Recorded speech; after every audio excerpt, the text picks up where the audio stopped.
I was in Florence, Italy, celebrating my 40th wedding anniversary with Gerald. My phone rang at 3 in the morning, Italian time. It was Cassandra, hysterical. Jade stole $50,000 from the family printing business and disappeared 3 days ago. The police were involved. My world shattered. Gerald and I caught the next flight home to Denver.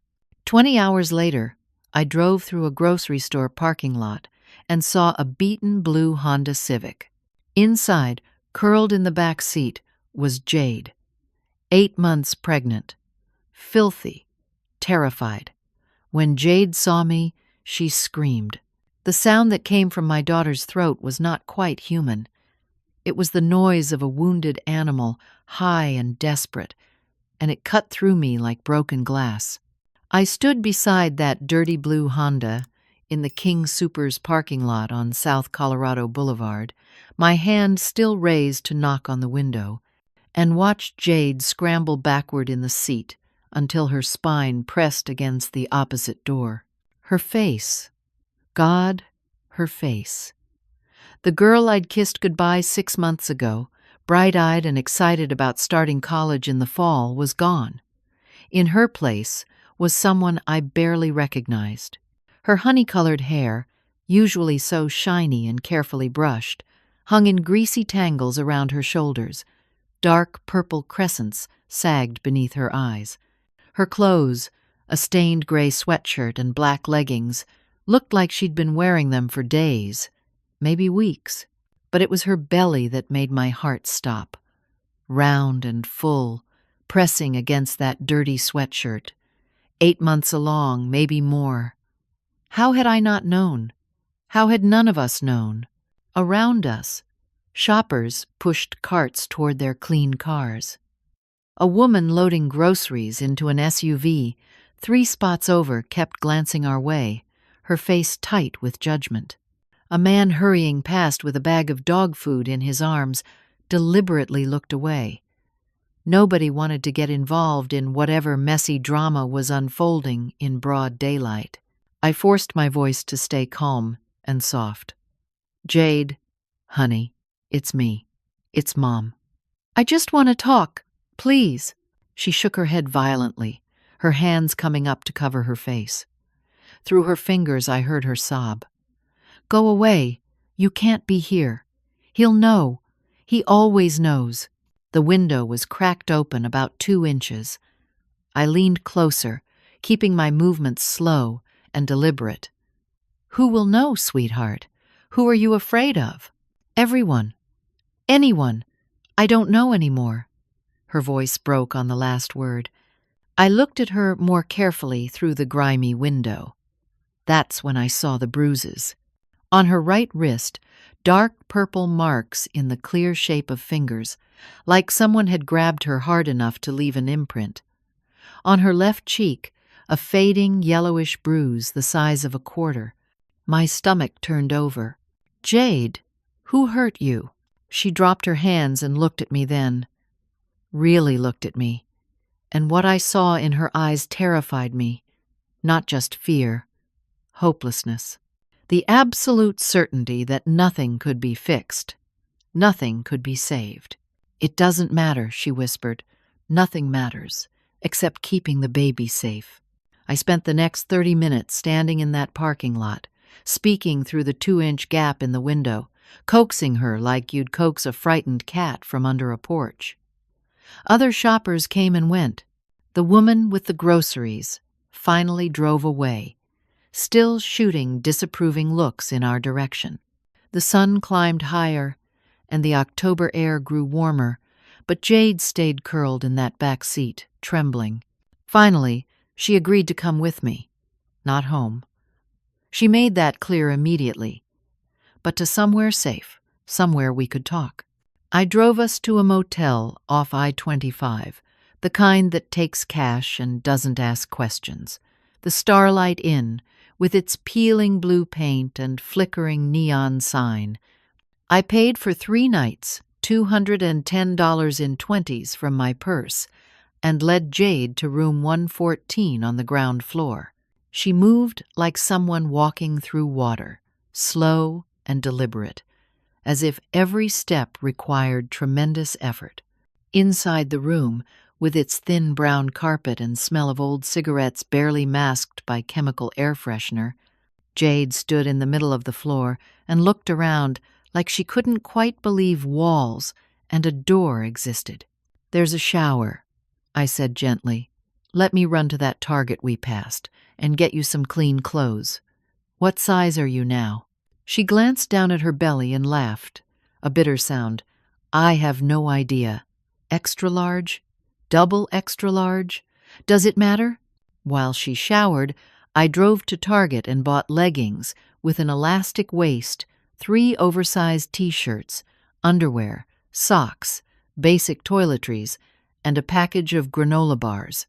When I returned to the motel, I could hear the shower still running. I sat on the bed and waited, examining the meager contents of Jade's backpack that she'd brought in from the car. $43 in crumpled bills. A prepaid cell phone with a cracked screen and no minutes remaining. A water bottle, a jacket, no wallet, no identification, no bank cards. It was like she'd erased herself. The water shut off. 5 minutes later, Jade emerged from the bathroom wearing the new clothes, her wet hair combed back from her face. She looked slightly more human, but no less haunted. I ordered Chinese food from a place down the street, and we sat at the small table by the window, not eating so much as pushing food around on our plates. "Tell me about the money," I said finally. Jade set down her fork. Her hand was shaking. "I didn't steal anything. Cassie says you did. She showed your father and me security footage, bank transfers, your login credentials. Cassie is lying." Jade's voice was flat, emotionless. "But I can't prove it. That's the whole point." "Why would she lie?" Jade looked at me then, and I saw tears sliding down her clean cheeks. "Because she's scared. Because she's trying to protect herself. Because she doesn't know what else to do. I don't understand. 3 months ago, I was helping with bookkeeping at the office. Summer break. You remember? You asked me to learn the system before college started."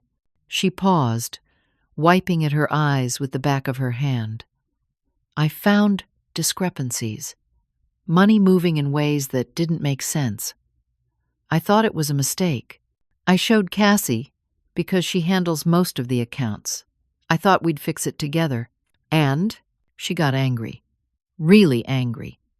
Told me to forget what I saw, that I didn't understand how business worked, that I was going to cause problems." Jade's voice dropped to barely a whisper. 2 weeks later, she accused me of stealing. Showed Mom and Dad proof. I panicked. I ran. "Why didn't you come to me? Why didn't you tell me any of this?" "Because no one would believe me." She looked down at her belly.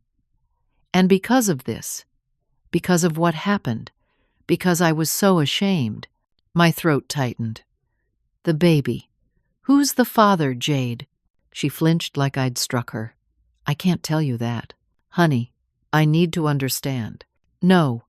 The word came out sharp and fierce. "You can't ask me that. Please don't ask me that." I reached across the table and took her hand, carefully, mindful of the bruises on her wrist. "Someone hurt you. Someone left those marks. Tell me who." She pulled her hand away and stood up, pacing the small room. "It doesn't matter now. What matters is keeping Sophie safe." "Sophie?" "The baby." "If it's a girl." "I think it's a girl." I watched her pace, her hand resting protectively on her belly, and felt a surge of helpless rage. Someone had done this to my daughter. Someone had hurt her, gotten her pregnant, and driven her to live in her car rather than come home. Someone had framed her for theft and turned her own family against her. "Jade, we can fix this. We can go to the police. We can prove you didn't steal that money." She stopped pacing and laughed, that same bitter sound from earlier. Mom, it's not just about the money. Cassie isn't the one in charge. Someone is controlling her too. Someone dangerous. And if I tell you who, if I go to the police, he'll hurt all of us. He's already proven what he can do. The air in the room seemed to grow colder. What do you mean? Who are you talking about? She shook her head, wrapping her arms around herself. I need to leave town. I need to disappear. It's the only way. No, absolutely not. I won't let you run. You can't protect me from him, Mom. Nobody can. He has connections everywhere, even the police. Before I could respond, the prepaid phone in Jade's pocket buzzed. She pulled it out, looked at the screen, and went completely white. She held it out to me with a trembling hand. The text was from an unknown number. Tell her nothing, or the baby pays. Jade's legs gave out. She sat down hard on the edge of the bed, gasping for air, her hands clutching at her chest. I recognized the signs of a panic attack. I knelt in front of her, taking her hands, talking her through it, helping her breathe. In through the nose, out through the mouth, slow and steady. It took 10 minutes for her breathing to return to normal. When she could speak again, her voice was hollow. Do you understand now? He knows. He always knows. I looked at that text message again, and a cold certainty settled in my chest. Whoever was behind this, whoever had hurt my daughter, was watching us right now, and they wanted us to know it. I left Jade at the motel with promises to return before dark. She made me swear I wouldn't tell anyone where she was, wouldn't mention the text message, wouldn't do anything to draw attention. I agreed, even though every instinct screamed at me to go straight to the police. The drive to Cherry Hills took 40 minutes through afternoon traffic. Our home sat on 2 acres in one of Denver's most exclusive neighborhoods, a place of tree-lined streets and houses set back from the road behind iron gates. I'd lived there for 32 years, raised both my daughters in that house, and never once felt unsafe. Now, pulling into the circular driveway, I felt like I was entering enemy territory. Gerald's Mercedes was parked near the garage. Cassandra's Lexus SUV sat beside it. They were waiting for me. Inside, I found them in the living room, sitting on the cream-colored sofa we'd bought in Santa Fe 10 years ago. Gerald looked like he'd aged a decade since I'd seen him in Italy 3 days ago. His face was gray, deep lines etched around his mouth and eyes. Cassandra sat beside him, her arms wrapped around herself, looking small and fragile in a way that didn't match her usual confidence. "You're back," Gerald said, standing when I entered. "How was the flight?" "Long." I set my purse on the entry table. "We need to talk about Jade." Cassandra's head snapped up. "Did you find her? Is she okay?" The concern in her voice sounded genuine, which made everything more confusing. I studied my older daughter carefully.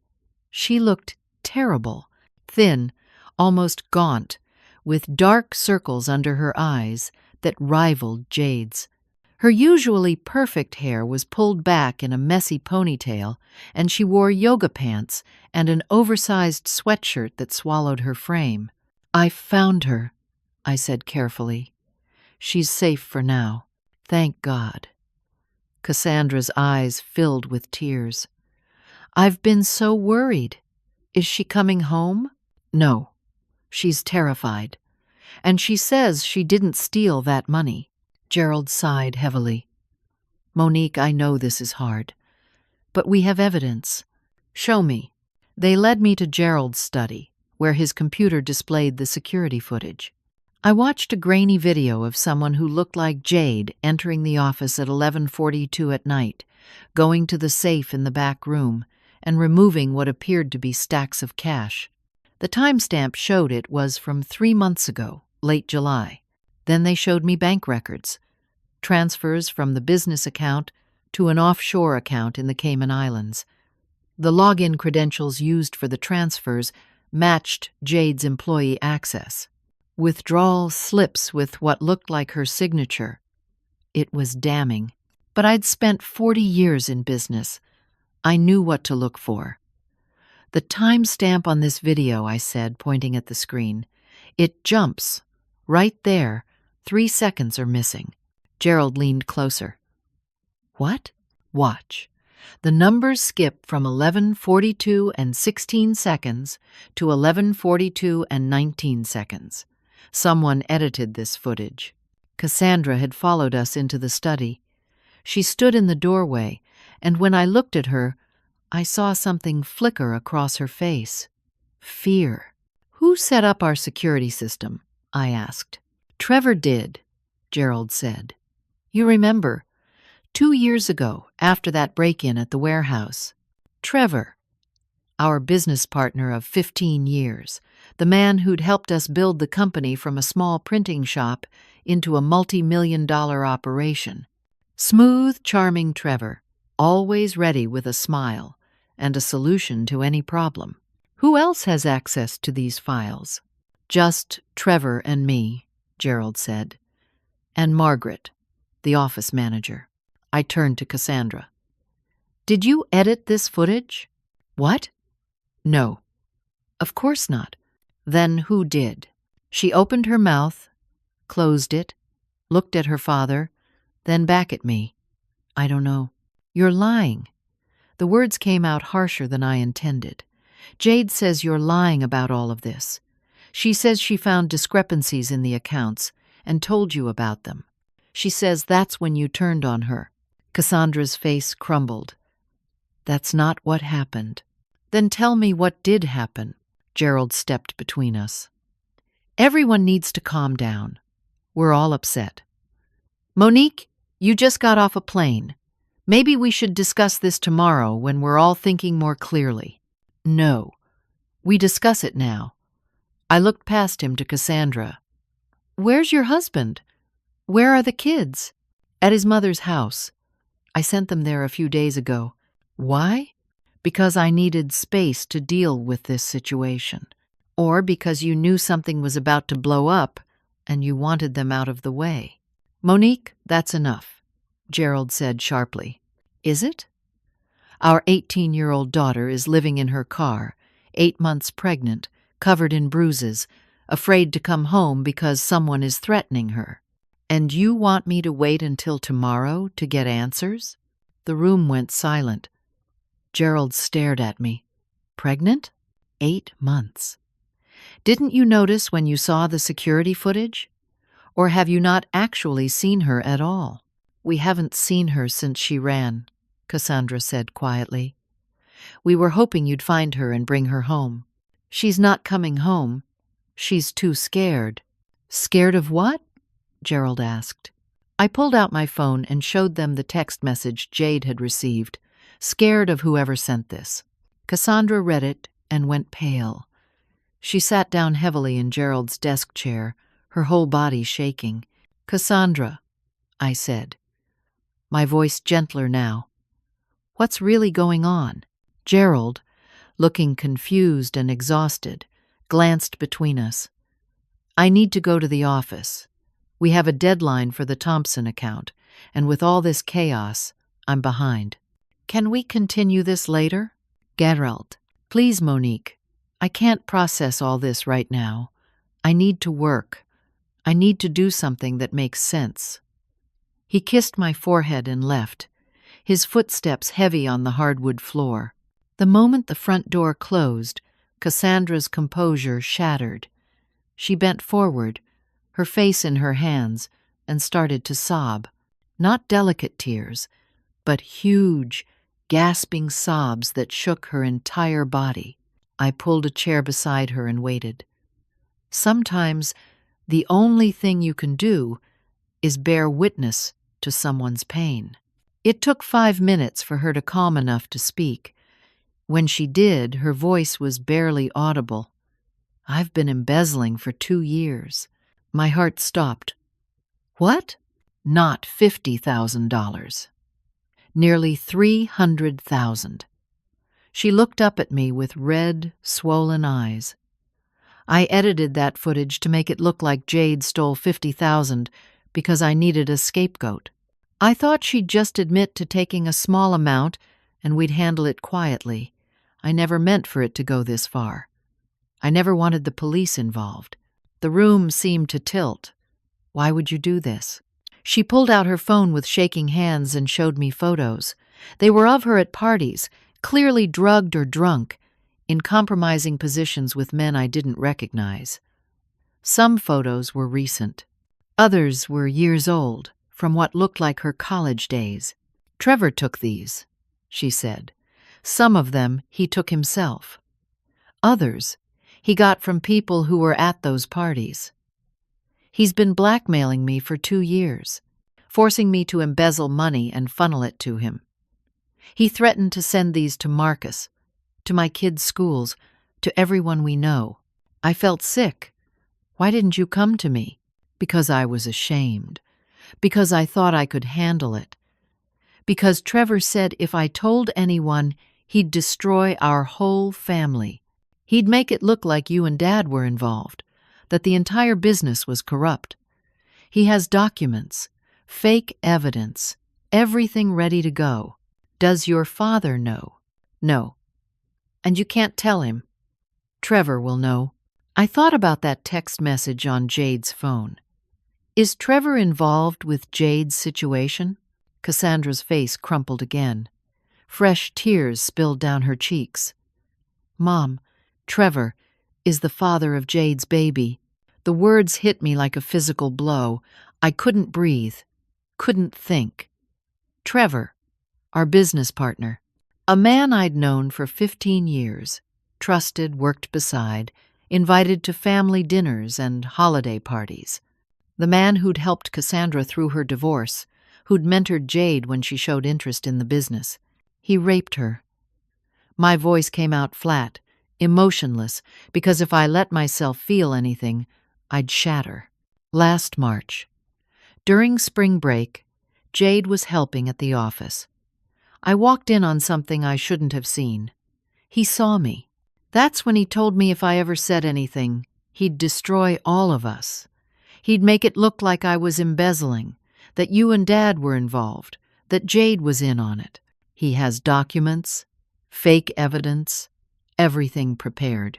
I stood up and walked to the window, looking out at our manicured lawn, at the garden where I'd planted roses every spring for 3 decades. Everything looked so normal, so peaceful, but underneath, rot had been spreading for years, and I'd been too blind to see it. "We go to the police," I said, "right now." "We can't." Cassandra's voice was desperate. "The detective handling the theft case? He plays golf with Trevor every week. Trevor told me if anyone goes to the police, Jade will be arrested for theft and prostitution. He has fake evidence ready. She'll lose the baby in jail." I turned back to face my daughter. "So what do we do? Just let him win?" "I don't know. I've been trying to figure that out for 2 years, and I don't know." We sat in that study as afternoon light faded into evening, and I realized the trap Trevor had built was bigger and more elaborate than I'd imagined. He hadn't just blackmailed Cassandra and assaulted Jade. He'd systematically positioned himself to control our entire family, with leverage over each of us, connections that made fighting back seem impossible. But I'd never been good at accepting impossible. Over the next 3 days, I tried to build a case against Trevor while keeping Jade hidden at the motel. I called Ray Novak, a private investigator I knew from church, a former FBI agent who specialized in financial crimes. He was in his 60s, gray-haired and soft-spoken, but his eyes were sharp and missed nothing. Ray met me at a coffee shop in Littleton, far from our usual haunts. I told him everything, watching his expression darken as the story unfolded. "This is bigger than local police can handle," he said when I finished. "If Trevor has the kind of connections you're describing, you need federal involvement, but that takes evidence. Real, concrete evidence. Can you get it?" "I can try. Give me access to your business accounts, and I'll start digging. I provided everything I could, using Gerald's login credentials while he was at the office. Ray worked fast. 3 days later, he called me with preliminary findings. Trevor had connections to 7 shell companies. Money from our printing business had been flowing to these companies for years, but it wasn't just embezzlement. Trevor was laundering money for other criminal operations. Our family business was one of multiple legitimate fronts he'd infiltrated across Colorado. "How much are we talking about?" I asked. "From your business alone? Over $2 million in the past 5 years. But that's just the beginning. The shell companies connect to operations in 3 other states. Money laundering, fraud, possibly human trafficking. Monique, this man isn't just a blackmailer.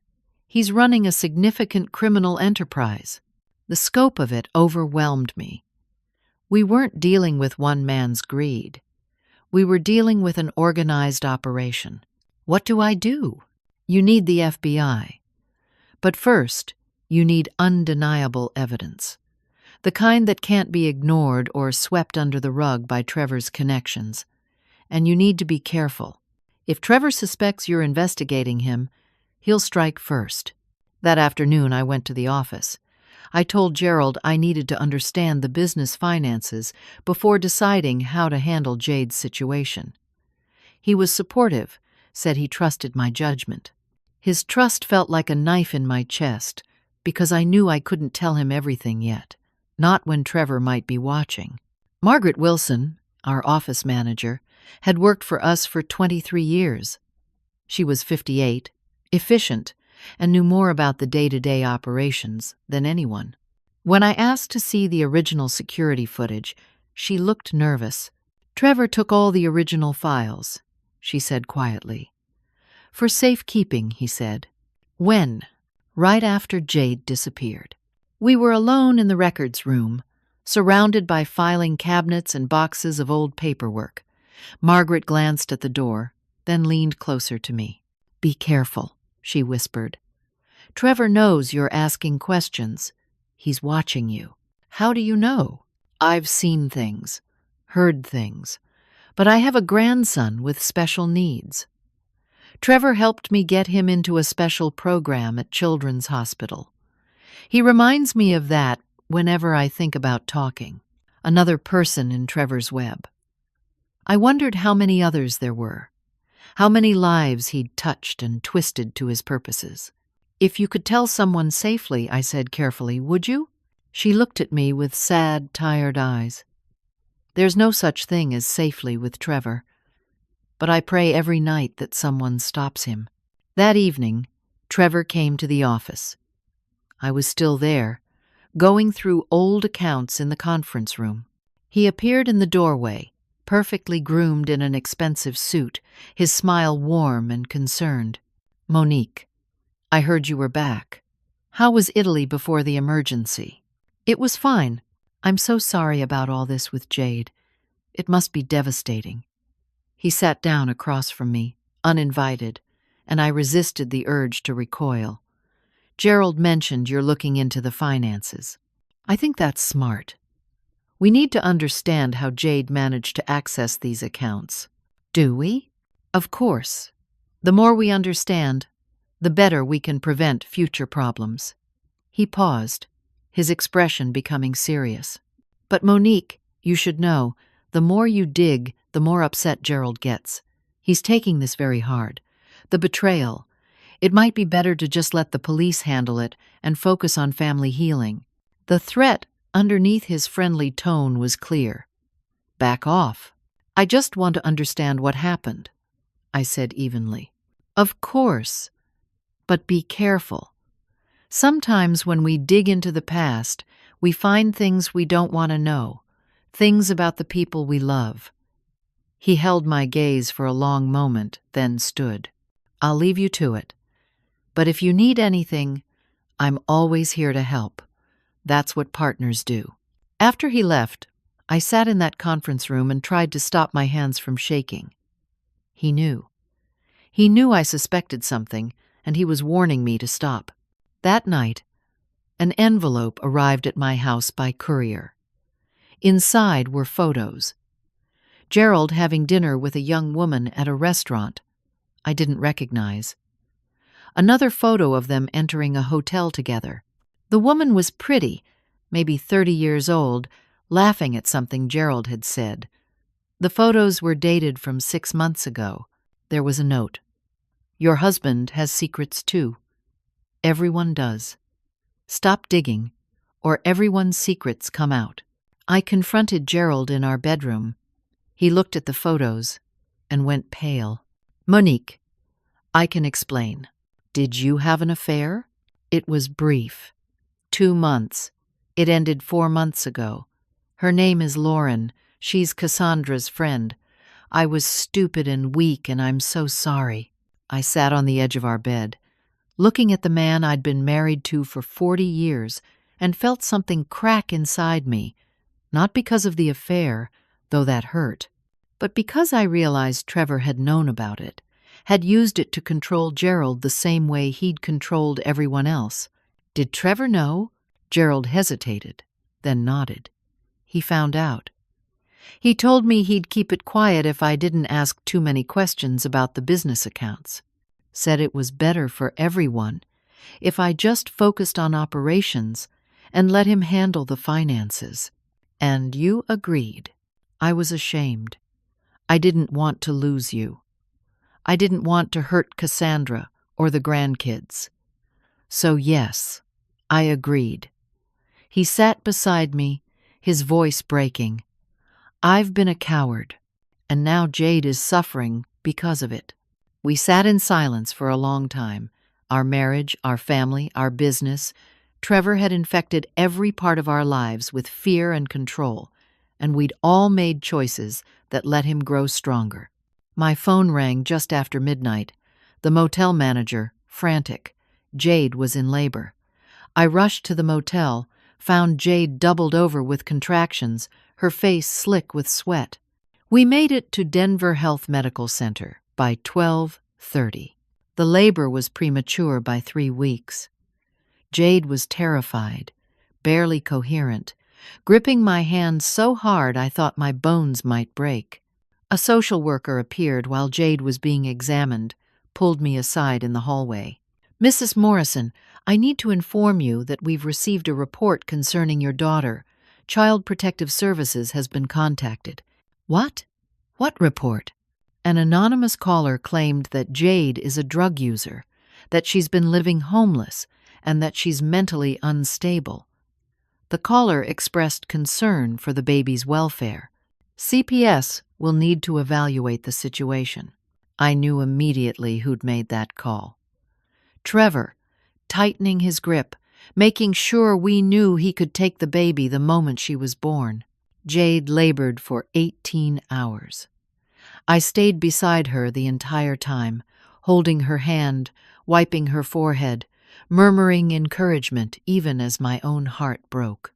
Gerald came and sat in the waiting room, but didn't come into the delivery room. He said he wanted to give us privacy, but I think he couldn't face what his cowardice had helped enable. At 6:42 in the morning, Sophie came into the world. 5 pounds, 9 ounces, 17 inches long. She had Jade's nose and Trevor's dark hair, though I tried not to think about that. When the nurse placed her in Jade's arms, my daughter looked at her baby with such pure, fierce love that I started crying. "She's perfect," Jade whispered. "She's absolutely perfect." For 3 minutes, everything was beautiful. Mother and daughter, beginning their journey together. Then the CPS caseworker entered the room, clipboard in hand, and reality crashed back in. Her name was Patricia Chen. She was kind but firm, asking Jade questions about drug use, living situation, mental health history.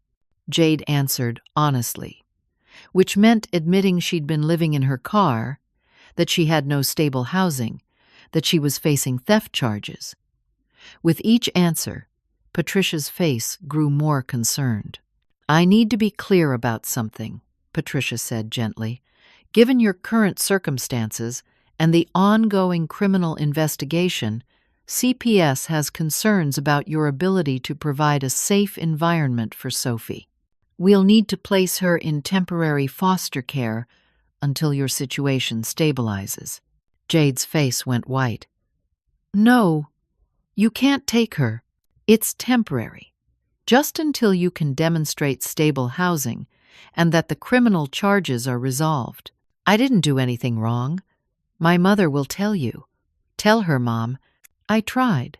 I explained that the charges were false, that Jade was innocent, that she had family support. But Patricia had heard it all before, saw it all through the lens of policy and procedure. Unstable housing, criminal investigation, no income. By every measure CPS used, Jade was high risk. What about me? I said desperately. I can take custody. I have stable housing, income, everything you need. Patricia consulted her notes. Mrs. Morrison, I understand you're also under investigation for embezzlement. Is that correct? My mouth went dry. How did you know that? It was in the anonymous report we received. Trevor. He'd planned this perfectly, made sure that neither Jade nor I could gain custody of Sophie. They took the baby 2 hours later. Jade became hysterical, screaming and sobbing as nurses gently pried Sophie from her arms. Security had to escort me from the room when I tried to physically block them from leaving with my granddaughter. I stood in that hospital corridor, listening to my daughter's agonized screams, and felt more helpless than I'd ever felt in my life. The embezzlement charges against me came the next day. While Jade was still in the hospital, I received a call from James Pritchard, the company's attorney. There had been another discovery. An offshore account in my name containing $200,000, money transferred from the business over the past 5 years. Bank records, signatures, everything pointed to me. The board called an emergency meeting. I drove to the office in a daze, still wearing the same clothes I'd worn for Jade's 18-hour labor. The conference room was full. Board members I'd known for decades looked at me with suspicion and disgust. Trevor presented his evidence with the sorrowful reluctance of a man forced to expose a friend's crimes. Documents showing me authorizing transfers, records of me accessing accounts at unusual hours. He'd created a narrative. I'd discovered Cassandra was embezzling small amounts, but instead of stopping her, I'd seen an opportunity. I'd framed Jade to cover up both Cassandra's crimes and my own. It was elaborate, detailed, and completely fabricated. But it looked real. The worst moment came when Gerald stood up. I waited for him to defend me, to tell them this was ridiculous, that I'd never steal from our own company. Instead, he said, I need to abstain from voting because of my conflict of interest, but I support whatever decision the board makes. He wouldn't look at me. Trevor had shown him something, told him something, that made him believe I was capable of this. Or maybe he was just too weak to fight. The board voted to remove me from the company, freeze my access to all accounts, and report me to the authorities. I was escorted from the building by security like a common criminal. Within hours, all joint bank accounts were frozen pending investigation. My credit cards were declined. My phone was shut off because the bill was auto-paid from the frozen account. I went home to find the locks changed. A text from Gerald, sent before my phone died. I need space. My attorney says we shouldn't be under the same roof during the investigation. I got you a room at the Marriott on Hampton. The Marriott. Like I was a business traveler passing through town, not his wife of 40 years. I tried to reach Cassandra, but she wouldn't answer calls. I drove to her house in Highlands Ranch and found it empty. A neighbor watering his lawn said Cassandra and her family had left 2 days ago, said they were going on an extended vacation. Trevor had sent them away, removed them from the board before they could interfere with his final moves. At the hospital, they told me Jade had been discharged. I searched for her, calling the motel, driving to the places I thought she might go. Finally found her back at the motel, the room paid for with the last of the cash I'd given her. She looked like a ghost, empty and broken. "They took her," she said when I entered. "They took my baby." We clung to each other and cried. Two women who'd lost everything to one man's methodical cruelty. That night, my phone, briefly charged using the motel's outlet, rang. Unknown number. "Hello, Monique." Trevor's voice was smooth, pleasant. "I tried to warn you. I really did. But you wouldn't listen. Now you've lost everything. Your business, your money, your husband, your daughters, even your grandchild. It's quite sad, really. What do you want?" "I want you to understand your situation clearly. You're going to sign over your shares in the business to me. You're going to disappear quietly. If you do that, I'll make the criminal charges go away, and Jade can get her baby back. If you fight me, you'll both go to prison, and Sophie will grow up in foster care, never knowing her mother. You have 48 hours to decide." He hung up. I sat on the motel bed beside Jade, who'd fallen into an exhausted sleep, and stared at the phone. Trevor had won. He'd systematically destroyed everything I'd built, isolated me from everyone I loved, and left me with an impossible choice: surrender completely, or watch my daughter and granddaughter suffer. For the first time in my 68 years, I didn't know how to fight back. For 2 days, Jade and I existed in that motel room like survivors of a shipwreck clinging to driftwood. We lived on dollar-menu burgers and gas station coffee, bought with the last $200 in cash I had in my wallet. Jade pumped breast milk every 3 hours, crying the entire time, her body producing food for a baby she couldn't feed.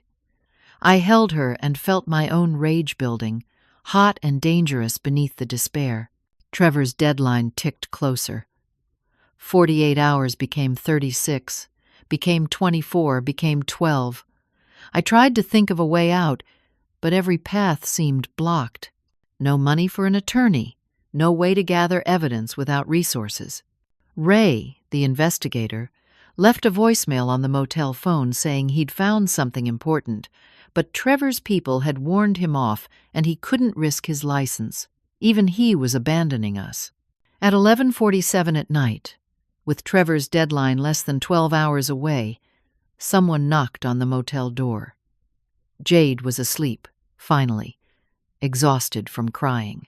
I opened the door to find Margaret standing there, looking terrified. "I can't do this anymore," she said without preamble. "I can't watch him destroy good people." She pushed a thumb drive into my hand. "This has everything.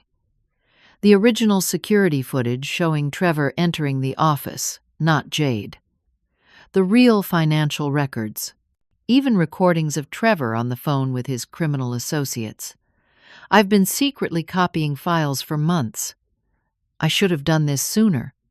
I'm so sorry." I pulled her into the room. "Margaret, if Trevor finds out—" "I know. But I've been thinking about my grandson. What kind of man will he grow into if I teach him that staying silent is better than doing what's right?" She wiped at her eyes. "I'm willing to testify. Whatever you need." We spent the next 2 hours going through the files while Jade slept. The evidence was damning. Trevor had been laundering money through dozens of businesses, not just ours. Fraud, extortion, even connections to human trafficking operations. Margaret had recordings of Trevor on the phone, his voice clearly identifiable, discussing moving money and threatening people who didn't cooperate. I called Ray from a payphone outside a closed gas station, explained what we had. He said it was enough, more than enough, that we needed to take it to the FBI immediately. He had a contact at the Denver field office, Special Agent in Charge Patricia Donovan. They'd served together in the 90s. Ray called her, woke her up at 1 in the morning, and she agreed to meet us at 8 o'clock. For the first time in days, I felt hope. Jade and I went back to the motel room and tried to sleep. I kept the thumb drive in my pocket, afraid to let it out of my sight. Around 2:30 in the morning, I finally dozed off. I woke to the sound of breaking glass. A man in a ski mask was climbing through the broken window. Jade screamed. I tried to grab the lamp to use as a weapon, but the man was faster. He shoved me hard into the wall, and my head cracked against the corner of the dresser.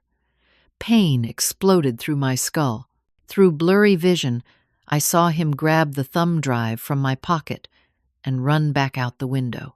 Jade called 911. I sat on the floor, blood running down my face from a gash on my forehead, and watched our last hope disappear into the night. Police came, took a report. Without seeing the attacker's face, there was little they could do. An officer drove us to the ER, where a doctor put 7 stitches in my forehead and told me I had a mild concussion. We were back at the motel by 5 in the morning. At 6, I tried to call Margaret from the payphone. No answer. I had a terrible feeling in my stomach. Jade and I drove to Margaret's apartment complex in Aurora. Police cars were everywhere, lights flashing in the gray morning light. A neighbor I recognized from visiting Margaret told me what happened. Margaret had been attacked in the parking garage around 3 in the morning. Someone beat her severely.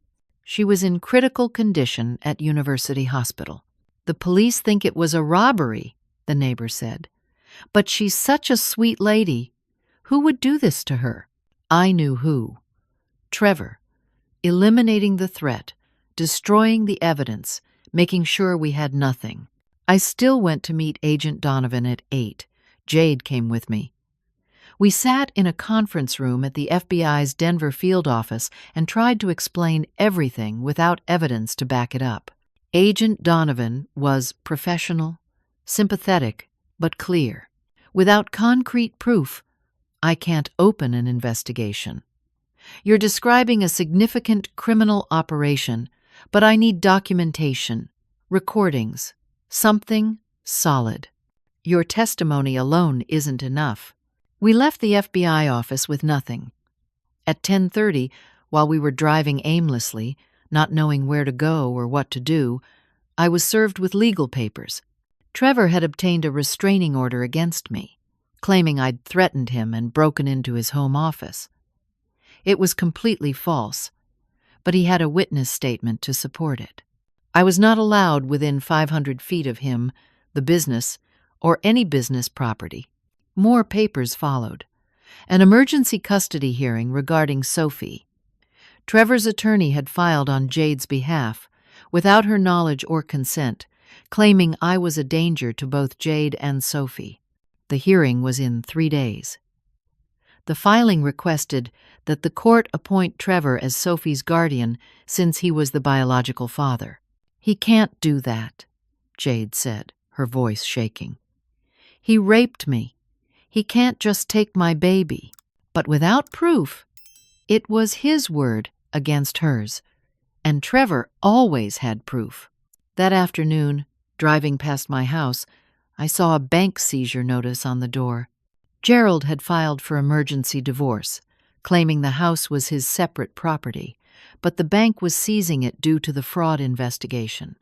Everything I owned was inside that house, and I couldn't access any of it. Furniture, clothes, photos, mementos from 68 years of life, all locked behind a door I could no longer open. I returned to the motel to find Jade gone. A note on the bed. I can't do this anymore. I'm so sorry, Mom. I'm going to talk to Trevor and beg him to give Sophie back. I'll do whatever he wants. I love you. Terror shot through me. I knew if Jade went to Trevor alone, she'd never be free. He'd own her completely. I rushed to the business, breaking the restraining order, but Jade wasn't there. I called her phone repeatedly. It went straight to voicemail. I drove to Trevor's house in Greenwood Village, a sprawling ranch-style home behind tall hedges. Jade's blue Honda was in the driveway. I parked and ran to the front door, pounding on it, shouting Jade's name. No answer. I tried the door. Locked. Went around back. Found a window slightly open and pulled myself through, falling into Trevor's kitchen. Everything was neat, expensive, spotless, empty. I searched the house, calling for Jade. In the kitchen, I found her phone on the granite counter, shattered like someone had smashed it deliberately. No sign of Jade, but there were signs of a struggle. A broken vase in the entryway. A chair knocked over in the living room. A neighbor must have seen me break in, because police sirens filled the air. I ran, barely making it to my car before patrol cars pulled up. I drove away, shaking, now officially a fugitive for violating the restraining order. Where was Jade? Where had Trevor taken her? I couldn't go back to the motel. Police would be looking for me there. I drove to an all-night diner on Colfax and tried to think. My phone, charged briefly in the car, rang. Blocked number. Mom? Cassandra. Relief flooded through me. Where are you? I'm back in Denver. I was wrong. I was a coward. Trevor sent me away because he knew I'd break eventually, but I'm ready to tell the truth now. Her voice shook, but held determination. I have recordings. Every time Trevor threatened me, I recorded it on my phone. I've been doing it for 2 years. I have 37 conversations, and I know where he's keeping Jade. We met at the diner. Cassandra looked like she'd lost 10 pounds in the week since I'd last seen her. Her face was drawn, eyes haunted, but there was steel in her expression that hadn't been there before. He has a warehouse, she said, near the airport, off Tower Road. He uses it for storing printing equipment, but there's a section in the back he keeps locked. I've seen him take women there before. Women who crossed him or owed him money. He keeps them there until they agree to cooperate, sometimes for days. You've known this and didn't say anything? I was terrified. But I'm done being terrified. I'm done letting him hurt people I love. At 3:17 in the morning, we drove to the warehouse. It was in an industrial area, surrounded by similar buildings, all dark and quiet at that hour. We parked a block away and approached on foot. The warehouse was locked, but I found a window on the side that was cracked. Using a tire iron from my car, I pried it open wider and climbed through. Cassandra followed. Inside, it smelled of ink and paper and something else. Fear. We used our phone flashlights to navigate through rows of printing equipment. In the back, we found the locked door Cassandra had described. I used the tire iron to break the lock, the sound echoing through the empty building. Inside was a small room, maybe 10 feet by 12. A dirty mattress on the floor, a bucket in the corner, and Jade curled against the wall, her face streaked with tears. Mom? We rushed to her, helped her stand. She'd been there for nearly 20 hours. No food, minimal water, terrified, but alive. We're getting you out of here, I said, supporting her weight. We made it halfway through the warehouse when lights flooded on, blinding us. Trevor stood by the entrance with 2 men I didn't recognize. He must have been monitoring security cameras, waiting for us to come. I have to admit, Monique, you're more persistent than I expected, Trevor said, walking toward us. His voice was calm, almost amused. But this is the end. You just broke into my property and assaulted me. We haven't touched you, I said. Not yet, but you will in about 30 seconds, according to the security footage I'm currently editing. He smiled that charming smile that had fooled me for 15 years. It's amazing what you can do with digital files these days. One of the men moved toward us. I positioned myself between him and my daughters, that tire iron still in my hand. Cassandra stepped forward, holding up her phone. "I've already sent the recordings to the FBI, to Agent Patricia Donovan, to a reporter at the Denver Post named Michael Chen, to a victims advocacy group called Safe Voice Colorado. They have everything. Your threats, your admissions about the money, instructions to your associates. It's over, Trevor." Trevor's face transformed. The charm vanished, replaced by cold rage. "You stupid girl. Do you have any idea what you've done? I've stopped you. That's what I've done." He lunged at Cassandra, trying to grab her phone. I swung the tire iron, catching him in the shoulder. He stumbled back, cursing. One of his men grabbed me, twisting my arms behind my back. Pain shot through my injured wrist. Jade, despite being weakened from her ordeal, grabbed a metal pole from a nearby equipment rack and swung it at the man holding me. She caught him in the knee, and he went down with a scream. The second man rushed at Cassandra. She kicked him, her self-defense training from years ago kicking in. The warehouse filled with shouts and the sounds of struggle. Trevor grabbed me by the throat, slamming me against a metal shelf. "I'll kill all of you. I'll make it look like a robbery gone wrong. No one will question it." Sirens, red and blue lights flashing through the warehouse windows, car doors slamming, voices shouting. "FBI! Everyone on the ground." Agent Patricia Donovan burst through the entrance with 6 other agents and Denver police officers. Ray Novak was with them, pointing, directing. He'd been tracking my movements all night, worried about my safety. When he saw me break into the warehouse, he'd called Agent Donovan. The FBI had been listening outside for the past 5 minutes, recording everything Trevor said and did. Trevor released me, trying to compose himself, trying to slip back into that charming facade. "Thank God you're here. These women broke into my property. They attacked me and my employees." Agent Donovan looked at him coldly. "Trevor Hastings, you're under arrest for extortion, money laundering, assault, and a list of other charges that's going to take me about 20 minutes to read. You have the right to remain silent." While she recited his rights, other agents moved through the warehouse. They found documents in Trevor's office area, ledgers, files, evidence of money laundering and connections to human trafficking rings in 4 states. Trevor was screaming about lawyers and false accusations as they led him away in handcuffs. His 2 associates went quietly, already calculating their plea deals. Jade collapsed.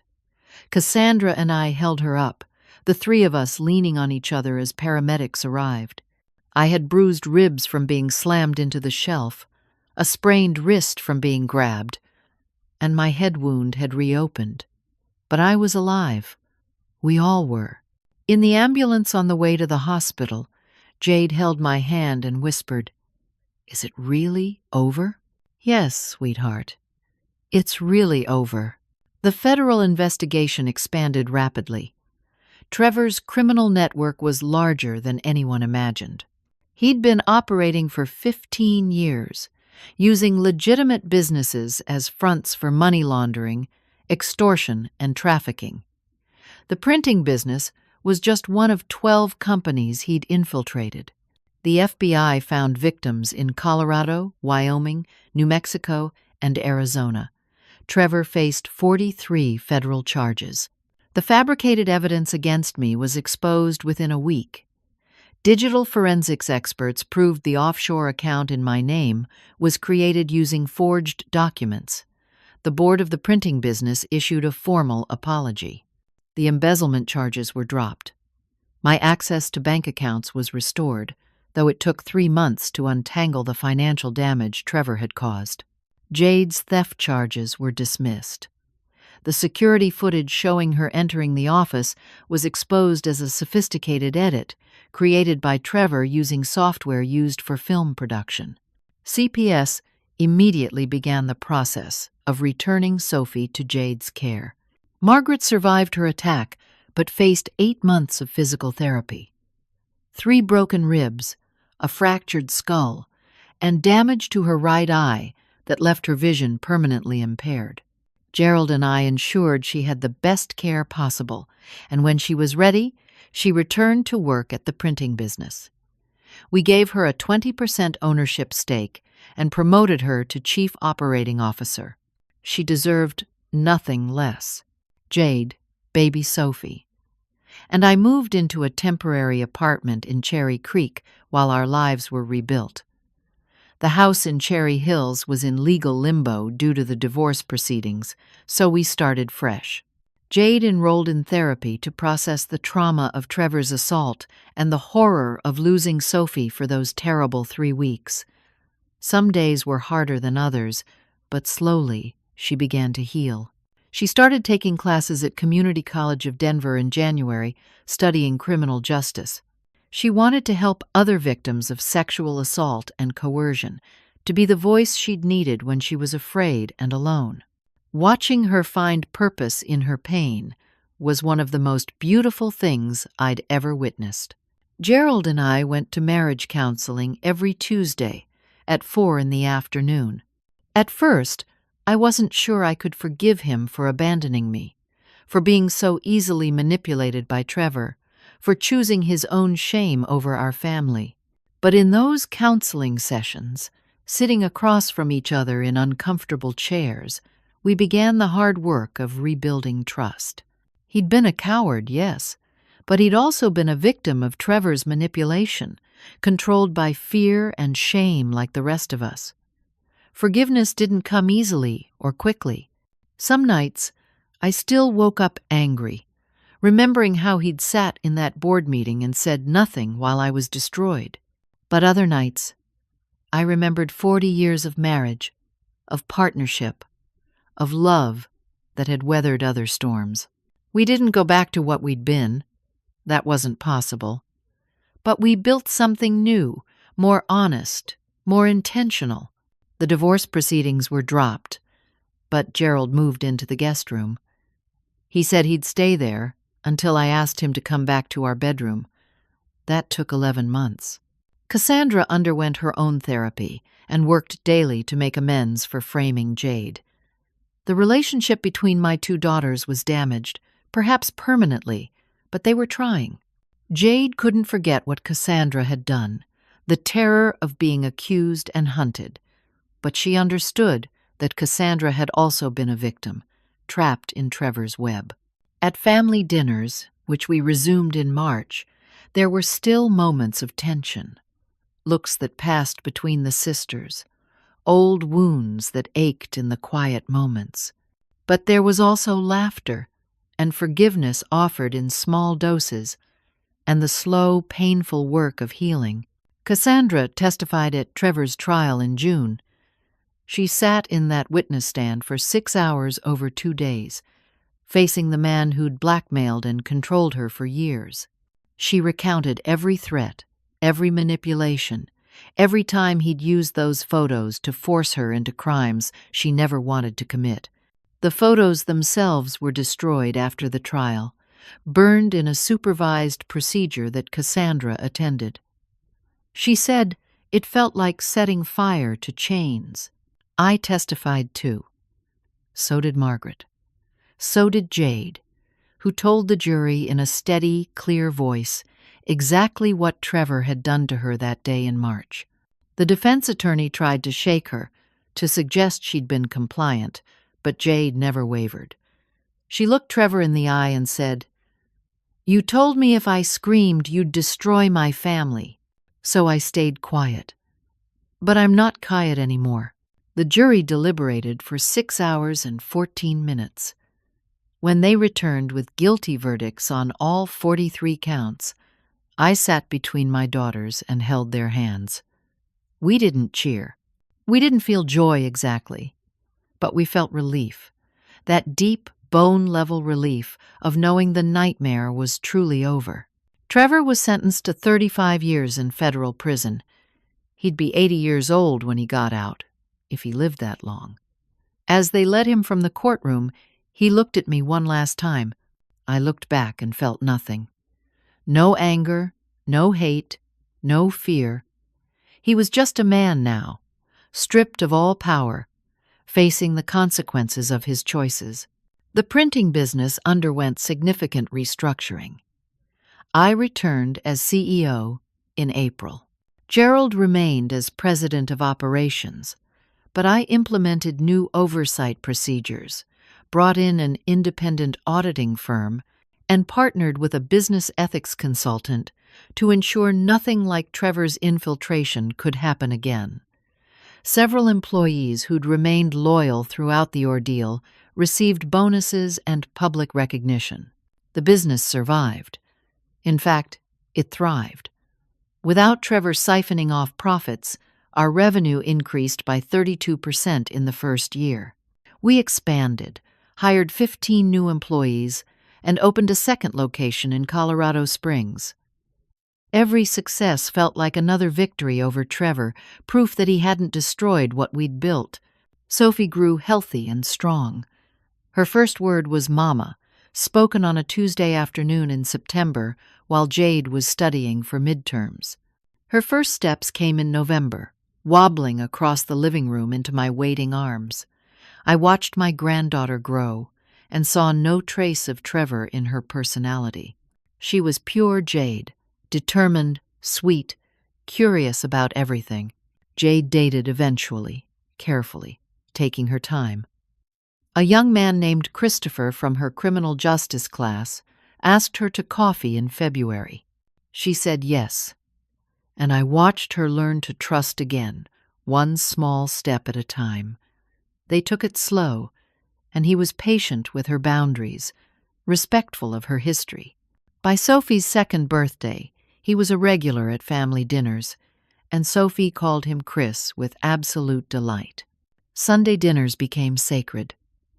Every week, without fail, we gathered at the apartment, and later, when Jade and I bought a house together in Wash Park, we gathered there. Gerald and Cassandra's family joined us. Sometimes Ray came, having become a family friend. Sometimes Margaret and her grandson, a bright-eyed boy named Timothy, who made us all laugh. The conversations weren't always easy. There was still pain, still healing to do. Gerald and I had moments where old resentments surfaced.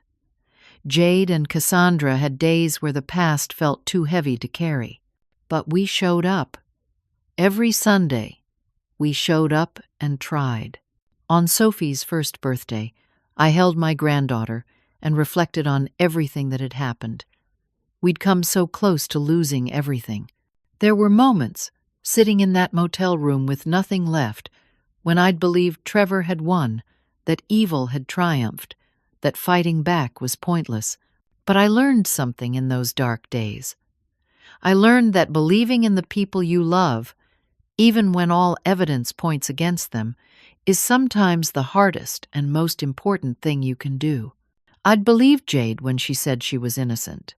I'd believed Cassandra when she finally told me the truth. That belief, that refusal to abandon them, had saved us all. I learned that evil can hide behind charm and respectability. Trevor had been handsome, successful, helpful. Everyone liked him. No one suspected. Until it was too late.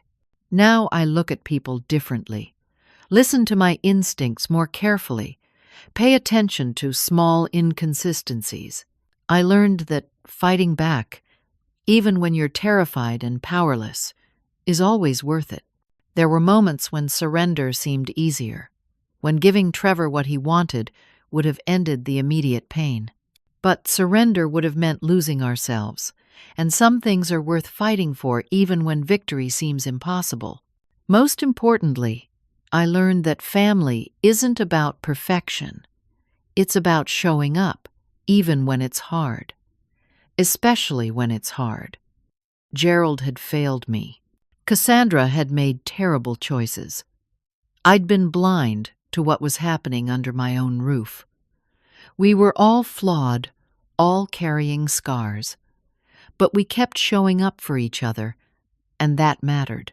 One evening in September, 2 years after everything happened, I sat on the front porch of the house, Jade and I had bought together. Gerald brought me tea and sat beside me. Our relationship was different now, quieter, more honest, built on genuine respect rather than comfortable routine. We were rebuilding, and some days were better than others. Inside, I could hear Jade singing to Sophie, that pure mother's voice full of love and hope. Christopher's deeper voice joined in, making Sophie giggle. Cassandra's car pulled into the driveway. She'd brought dinner, as she did every Thursday now. Her kids tumbled out, running to the door, shouting for their cousin Sophie. We were all scarred by what had happened. Gerald's betrayal had left marks on our marriage that would never fully disappear. Cassandra's guilt weighed on her in ways that sometimes made her cry without warning. Jade had nightmares still, waking in panic, checking to make sure Sophie was breathing. I had moments where I felt the terror of those days wash over me again, the helplessness, the fear. But we were here. We'd survived. We'd fought back against someone who seemed invincible and won. Not because we were particularly brave or strong, but because we refused to give up on each other. Sophie toddled onto the porch, Christopher close behind her. She climbed into my lap, smelling of baby shampoo and graham crackers. I held her close and thought about the story she'd grow up hearing, about how her mother was brave, about how her grandmother never gave up, about how sometimes the strongest thing you can do is keep fighting, even when you can't see a way to win. I thought about all the other families Trevor had damaged, the other victims his operation had claimed. The trial had brought some of them justice, but trauma doesn't disappear with a guilty verdict.